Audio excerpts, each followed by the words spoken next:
Hi, friends. Thanks for stopping by.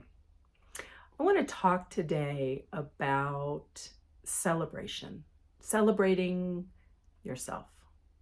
And I don't mean in that self absorbed way that you see some people where they're always boasting about how good they are or their skill in something.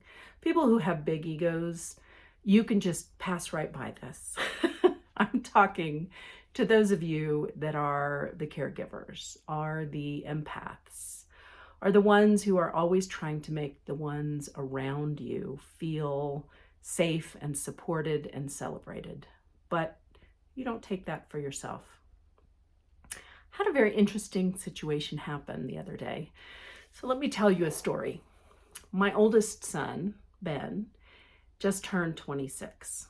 And Ben has always been somewhat, I would say, a stoic. Now, if you don't know what a stoic is, that is someone who basically takes it on the chin. He will go through life and his level is right here. Never too high, never too low.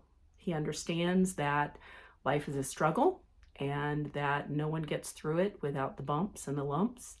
And he understands that he has to take his bumps and lumps along with everyone else. Life is not a party. It is not all rainbows and unicorns. And he knows that.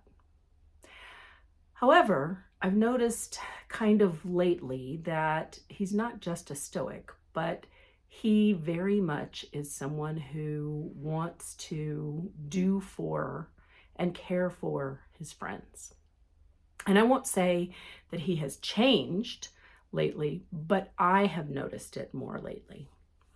If you've ever, just as an aside, if you've ever visited the Anne Frank Museum in Amsterdam, I was astounded by the fact that the reason the Anne Frank diary was published is because when her dad found it, actually, he had always had it. He had stored it for her. And he had never looked at it before because he felt he was breaking her promise. But when he knew that she wasn't coming back from the concentration camp, he did read it. And he was amazed at the things that she wrote about.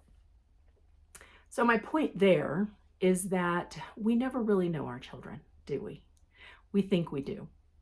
And I think that's very much like our spouse and our friends. We think we know who they are, but there's always a layer that is not quite there for the public to see. So back to my story about Ben. My husband and I took him out for his 26th birthday for dinner. Now, on his birthday, he went out with his friends. He only went out to dinner. He didn't go out drinking and partying, which is what I kind of had expected him to do. That's what I did when I was 26. So times have changed. But he is in the thick of school right now. So we took him out for dinner the night after his birthday. And we asked him why he had such a little get together. And he said, "Oh, here's Casper." That's not what he said. Say hi, Casper. Say hi. Okay. Puppy dogs, hi. Now you got to go. Okay. Give me a comment below if you have a dog like that who you can spend a certain amount of time not paying attention and then all of a sudden they're like, "Hey, Mom, over here." Anyway, Casper is very much like that. He wants the cuddles all the time. So back to Ben. We asked him why he had not had a bigger celebration, why he just went out to dinner with a couple friends. And he kind of chuckled and he said, "Well, interesting, I'm kind of working on that." And I said, "How so?" And he showed me a text that he got from another friend. And Ben had not really told any of his friends that it was his birthday because he didn't want them to make a big deal out of it. Are you like that? Let me know in the comments if you're like that, because this video is for you. So he hadn't told many people it was his birthday. He didn't want them to make a big deal out of it. And this friend found out that it was his birthday and basically sent him a text saying, hey, dude, you fell down on your job here. Your job is to share with your friends so that they can celebrate you. And I agree with that wholeheartedly. Now, this friend explained that he had been like that in the past, and that one year he had a friend go over the top with a celebration for him. Celebrate his birthday like there was no tomorrow, right? Party like it's 1999. Those of you my age will know what I'm talking about. So they celebrated his birthday in this fabulous over-the-top way. And when they were done, his friend told him, look, by allowing us to celebrate you, you give us permission to celebrate as well. And I just thought that was a wonderful way to look at it.